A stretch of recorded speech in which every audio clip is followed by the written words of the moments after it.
Sekarang diberilah. Nur itu siapa namanya? Pemilik nur siapa namanya? Ini bahasa syariat. Nur itu namanya Muhammad. Pemilik nur itu namanya Allah. Siapa yang bisa memandang Muhammad, dah sama dia memandang Allah. Siapa yang sudah kenal Muhammad, udah kenal dia dengan pemilik Muhammad tuh. Itu Allah. Siapa yang tahu dia rahasia Muhammad, maka dah kenal dia rahasia Allah itu. Karena Muhammad itu tempat memandang nyatanya wujud Allah. Muhammad itu tempat menyaksikan nyatanya wujud Allah. Muhammad itu tempat memandang akan kezahiran nyatanya wujud Allah itu. Sekarang Nur Muhammad tak perlu Bapak Ibu cari. Sekarang Nur Muhammad itu tak perlu Bapak Ibu silau.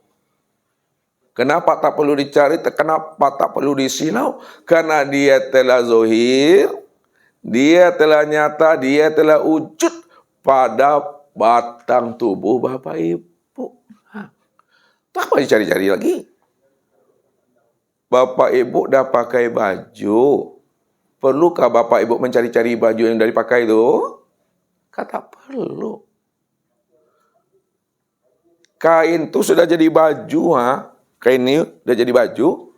Perlukah Ustaz mencari-cari kain Ustaz juga lagi? Enggak perlu, karena dia sudah jadi baju.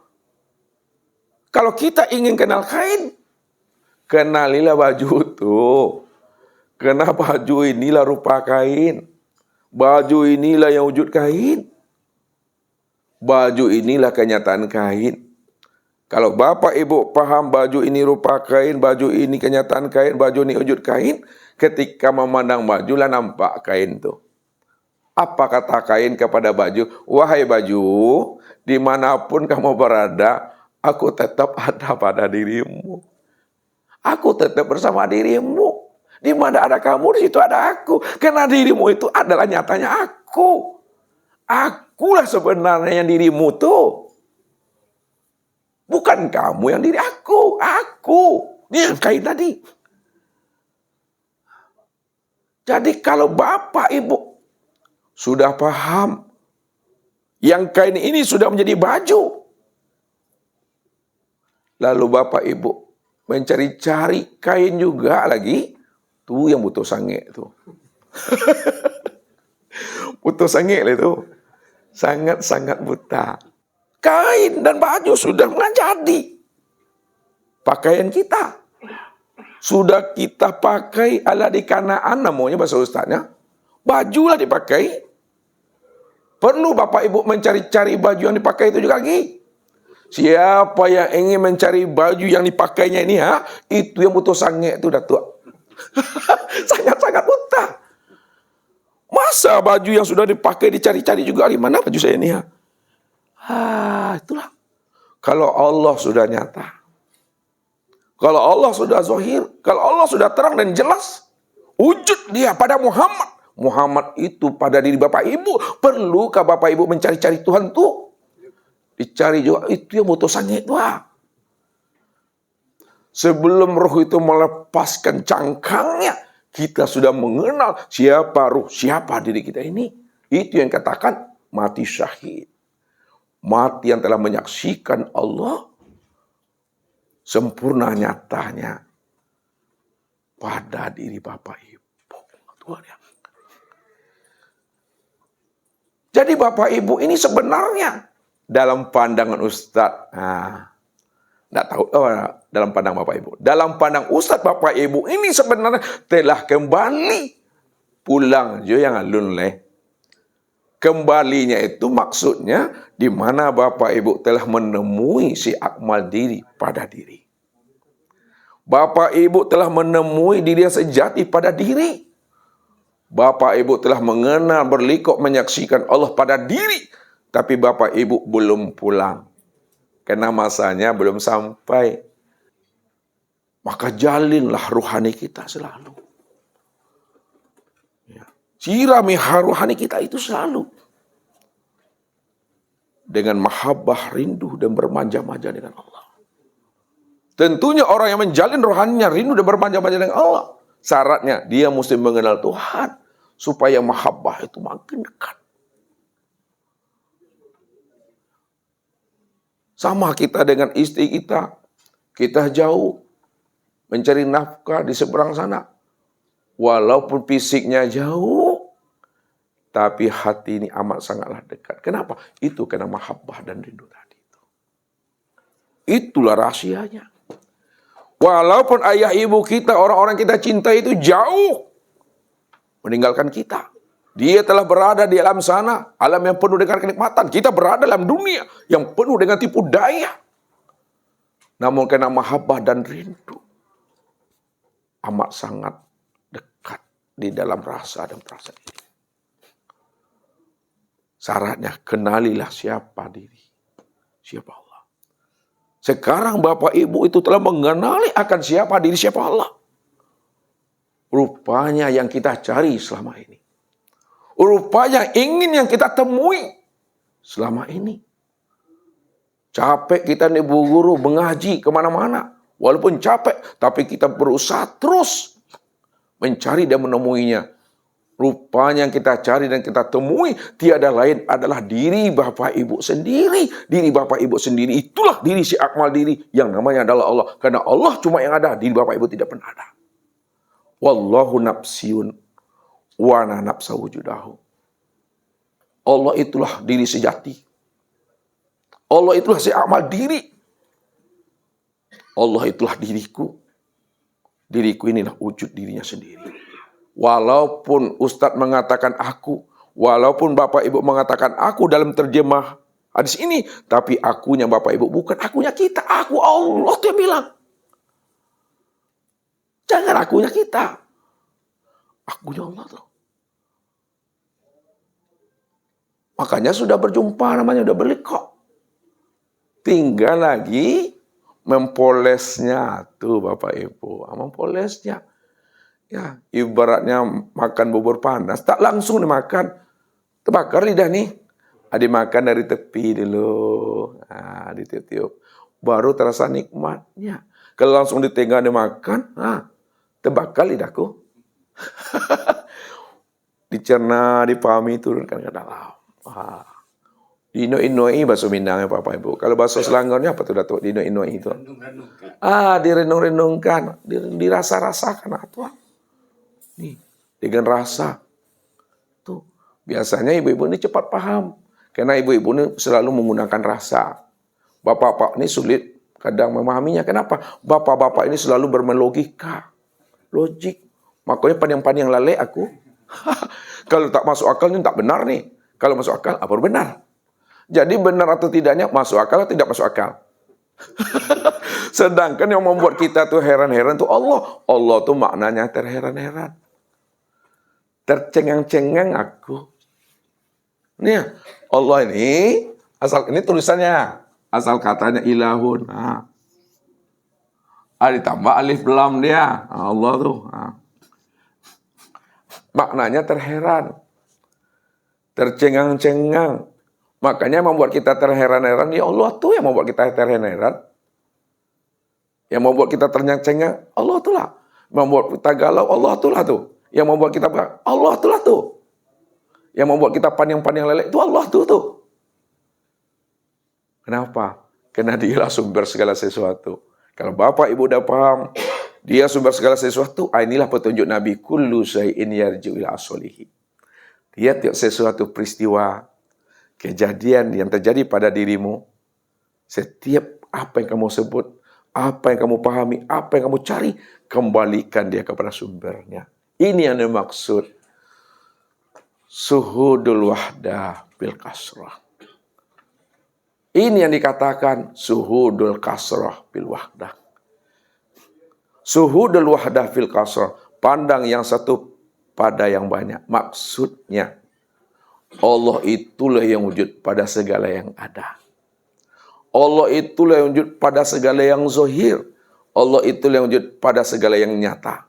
Allah itulah yang wujud dari segala yang terang dalam bentuk rupa yang berbeda wujud yang lain.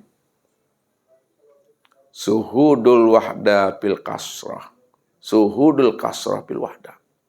Maknanya, pandang yang banyak tampak yang satu. Itu artinya bahwa segala yang ada, segala yang wujud, segala yang terang, segala yang nyata, pada diri, di luar diri. Itulah nyatanya Allah. Itulah wujudullah. Jadi Bapak Ibu jangan mencari Tuhan kemana-mana lagi. Pandang telitlah ke dalam diri. Baca alam pada diri. Baca diri di dalam diri. Di dalam diri ada diri, dalam diri ada rahasia diri. Di dalam rahasia diri itulah aku berdiri qiyamu binafsi. Aku sudah menjadi rahasia dirimu. Maka kenali sajalah dirimu. Disitulah maknanya. Tak perlu Bapak Ibu belajar namanya tentang asam, tentang manis. Makan sila asam tu, jeruk tu, asam tu akan muncul dengan sendirinya. Makan sila gula pasir tu, atau gula tu, manis itu akan muncul dengan sendirinya. Tak perlu kamu mencari-cari aku, tak perlu kamu ingin mengenal aku. Kenali sajalah dirimu. Kalau kamu udah kenal dirimu, siapa dirimu? Kamu udah berjumpa dah tuh, udah kenal kamu tuh dengan aku tuh. Ini yang dimaksud oleh Nabi. Man talabal maula bi ghairi nafsin faqad dolalan baidah. Barang siapa ingin mencari dan menemui Tuhan keluar daripada dirinya, sungguh dia telah berada pada kesesatan yang sangat jauh. Jadi jangan dicari Tuhan ke hutan, ya, ke belantara. Makanya disebut hutan belantara. Jangan dicari-cari juga Tuhan itu di gua-gua, bertapa-tapa, di gunung. Gunung Bromo namanya. Kalau sini ada gunung sini.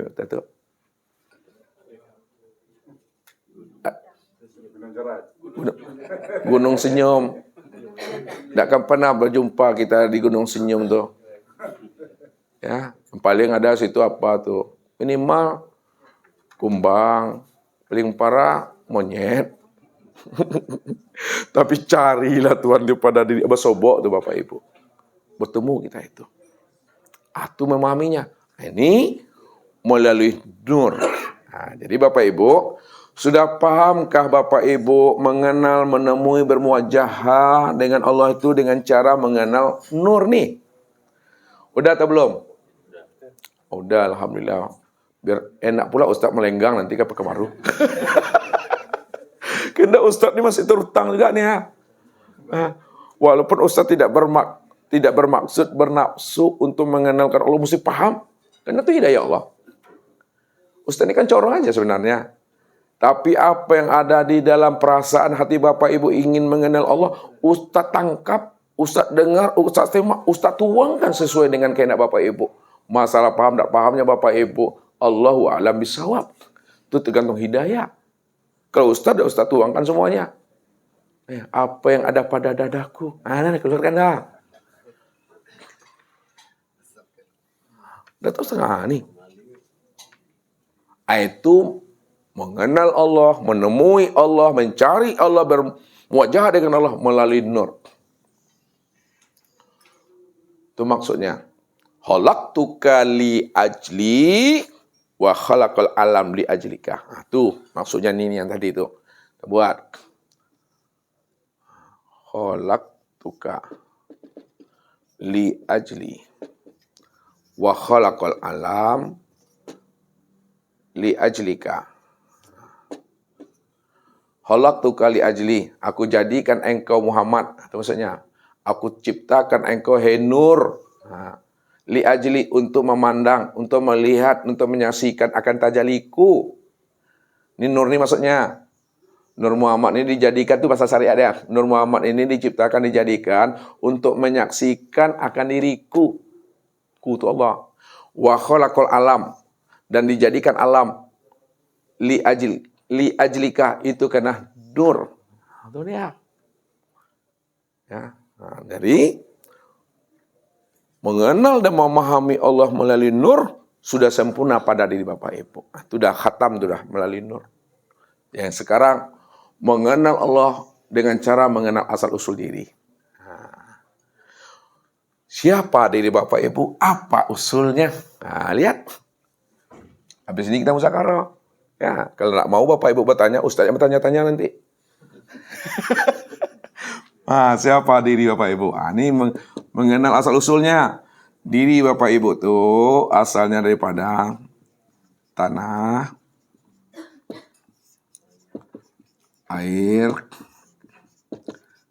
angin, kemudian api. Nih, mengenal Allah melalui asal-usul diri.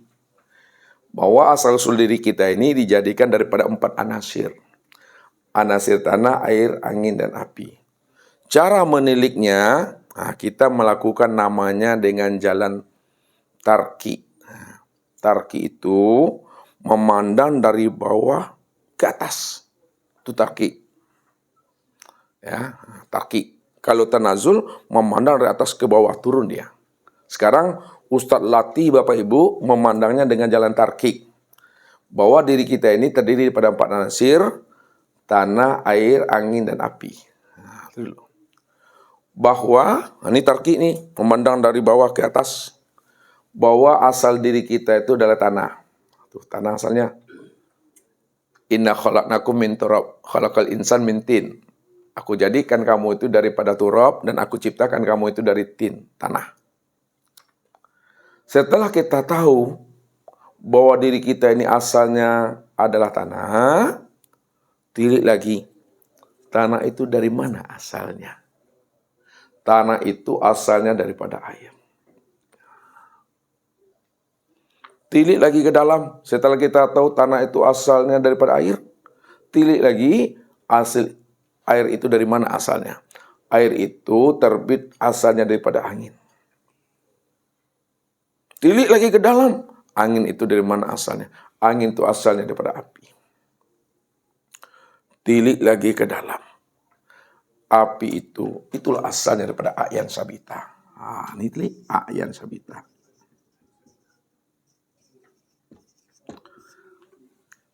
Udah tahu kita asalnya daripada A'yan Sabita. A'yan Sabita asalnya dari mana? A'yan Sabita inilah daripada Nur Muhammad.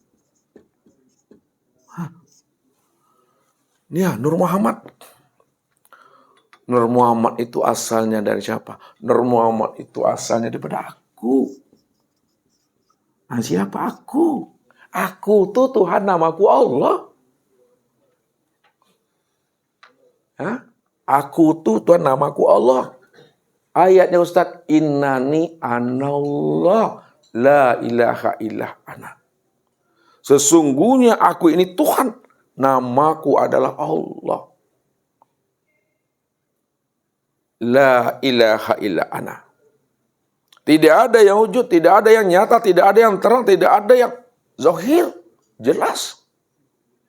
Yang besar terpuji, maha segala-galanya. Illa ana. Melainkan aku. Karena aku yang ada secara mutlak. Aku yang wujud secara mutlak. Tidak ada diri siapa-siapa di situ. Tuh, pahaminya.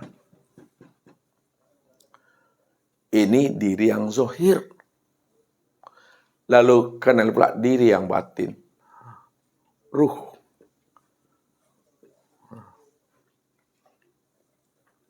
Dari mana asalnya ruh? Asalnya ruh juga daripada Nur Muhammad.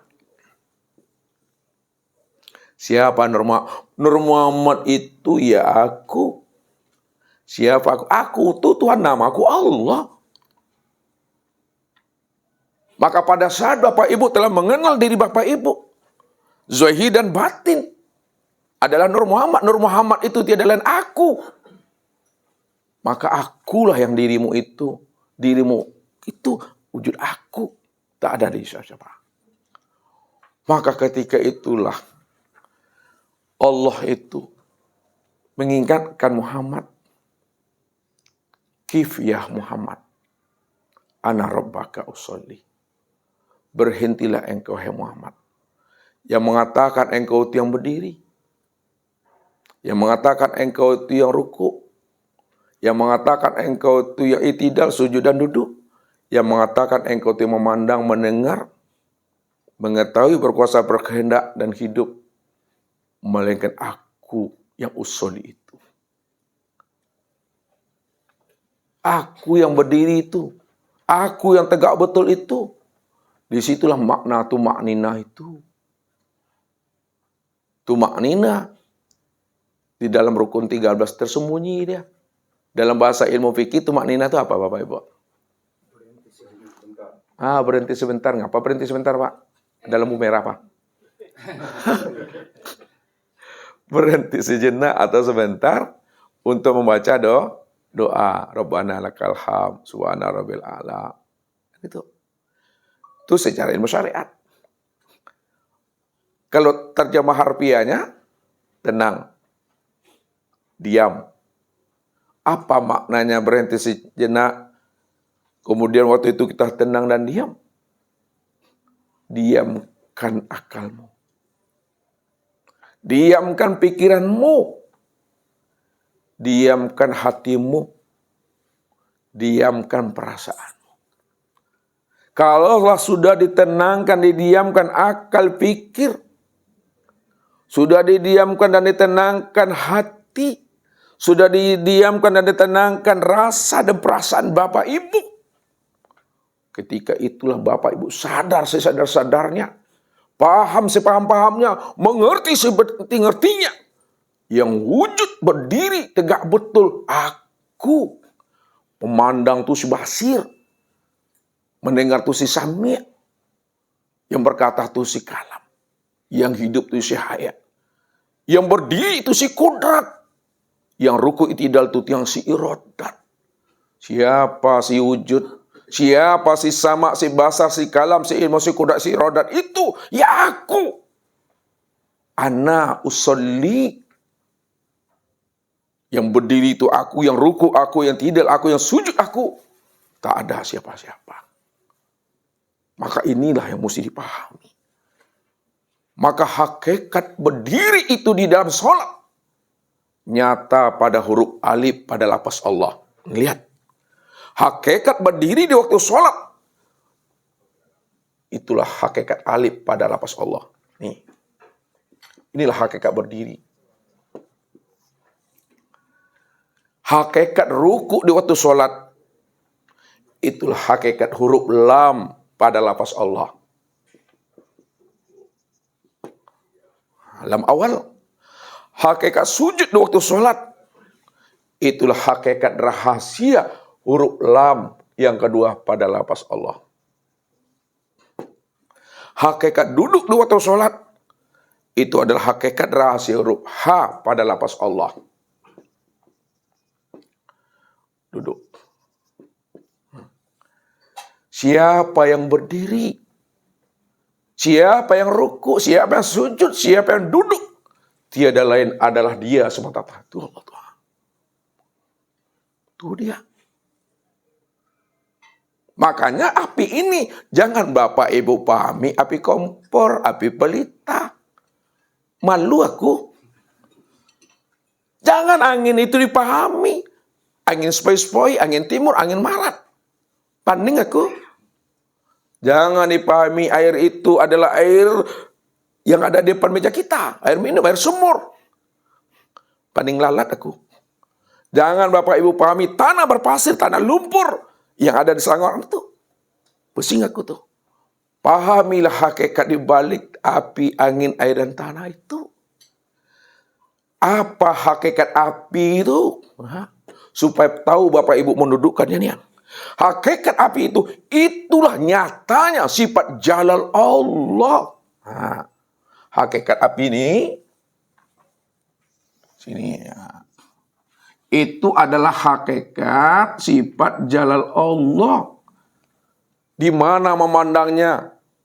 Sifat hakikat jalal Allah pada diri Bapak Ibu itu, itulah nyatanya pada darah tuh. Jadi api itu nyata pada diri Bapak Ibu itu nyata pada darah. Darah itu hakikat sifat jalal Allah tuh.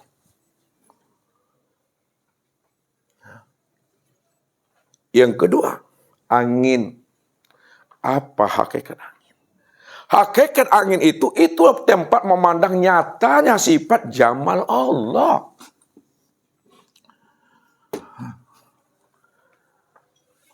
Pada diri Bapak Ibu, itu yang menjadi urat tuh. Jadi darah dan urat itu tempat memandangnya jalal dan jamalnya Allah. Nyata pada darah dan urat itu. Kemudian air. Itu adalah hakikat sifat koharnya Allah.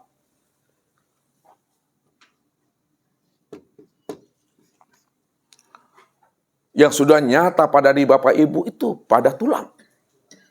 Tulang itulah tempat memandang nyatanya sifat kohar Allah tuh. Perkasa tuh. Kemudian namanya tanah. Tanah itulah hakikatnya sifat kamal Allah. Nyata pada kulit dan pada daging Bapak Ibu itu. Maka yang berdiri, yang ruku, yang iktidal, yang sujud itu. Dan yang duduk itu. Yang berdiri itu si Jalal namanya. Siapa si Jalal? Allah. Yang ruku itu tuh si Jamal. Jamal artinya? Keindahan. Si Jamal tuh yang ruku tuh Jamal tuh Allah. Siapa yang sujud? Itu si Kohar. Kohar apa artinya? Tuh si Kohar tuh Allah. Siapa si Kamal? Si Kamal tuh Allah. Itulah yang duduk itu. Pertanyaannya, betul enggak Bapak Ibu paham atau tidak? Kalau tidak, Ustaz pulang lagi. Ustaz mau menanya. Lihat. Agak tinggi channel sedikit. Kalau bisa Bapak Ibu menjawab, enggak ragu Ustaz meninggalkan Bapak Ibu. Pikul enggak bisa jawab, janganlah pulang dulu sebelum Ustaz pulang. Pertanyaannya, satu untuk bersama. Bisakah Bapak Ibu, ini bahasa syariat Ustaz gunakan, supaya ngerti.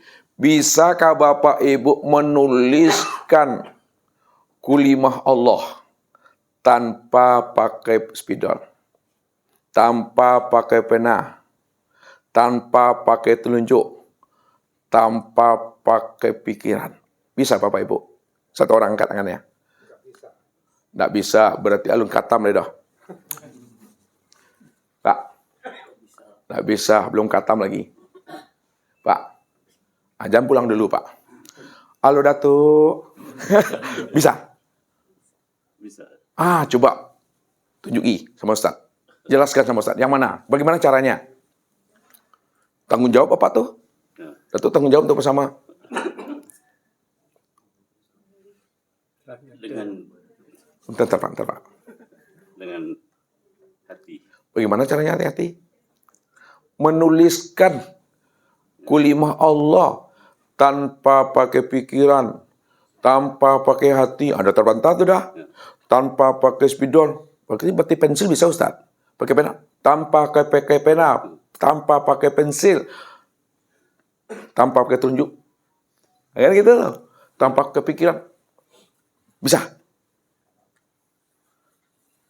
Pikir dulu tuh. Tidak bisa. Tidak bisa. Belum katam. Nggak boleh pulang. Apa lagi? Bisa. Coba praktekkan. Telah nyata dia.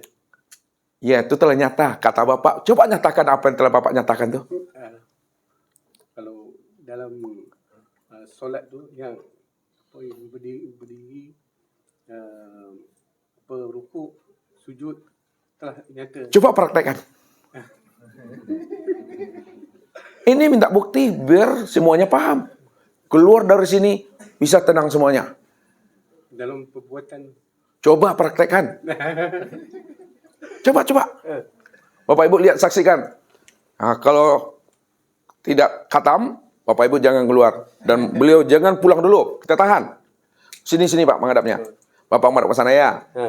Ustadz mau melihat beliau nih, paham atau tidak pahamnya beliau, apa yang disampaikan beliau kepada kita, tanggung jawab dunia akhirat. Buktikan sekarang.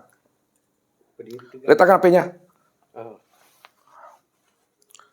Berdiri tegak tu. Ya, terserah Bapak. Silakan. Rukuk. Dalam sujud. Telah nyata lagi. Alhamdulillahirrabbilalamin. Udah khatam nih, kok mati-matilah lagi. Luar biasa. Ini yang Ustadz maksud. Kalau Bapak Ibu tidak terjangkau analisa Ustadz, jangan dibilang ini sesat. Itu yang katakan Nabi, man kasura ilmuhu qala inkaru. Orang kalau belum sampai ilmunya, sedikit ilmunya, pasti dia selalu menyalah-nyalahkan. Tapi kalau orang dah sampai ilmunya, seperti beliau, oh benar rupanya pertanyaan Ustaz. Kalau tak benar, kenapa Ustaz bertanya? Kalau Ustaz bertanya, pasti ada jawabannya. Kalau Ustaz tak bertanya, maka tidak ada jawabannya. Benar Pak. Kalau Bapak Ibu memahami dan mengerti apa yang Ustaz sampaikan tadi, si Jalal tu yang berdiri, itu hakikat berdiri itu nyata pada huruf alif. Si Jamal tu yang ruku, nyata pada huruf lam awal. Si Kohar itu yang sujud, nyata pada huruf lam akhir. Si Kamal itu yang duduk pada huruf ha. Maka untuk melihat Allah, untuk menyaksikan Allah, untuk menuliskan kalimah Allah tanpa pena, tulisan, akal pikir dan hati. Allahu Akbar. Ini yang sejalalnya. Jalal itu Allah. Allahu Akbar. Ini yang si Jamal. Sami Allah liman hamidah. Si Jalal kembali. Allahu Akbar. Itu yang si Kohar. Allahu Akbar. Itulah namanya si Kamal. Siapa Jalal, siapa Jamal, siapa Kohar, siapa yang namanya Kamal. Itulah Allah. Sadaqallahul azim. Assalamualaikum warahmatullahi wabarakatuh.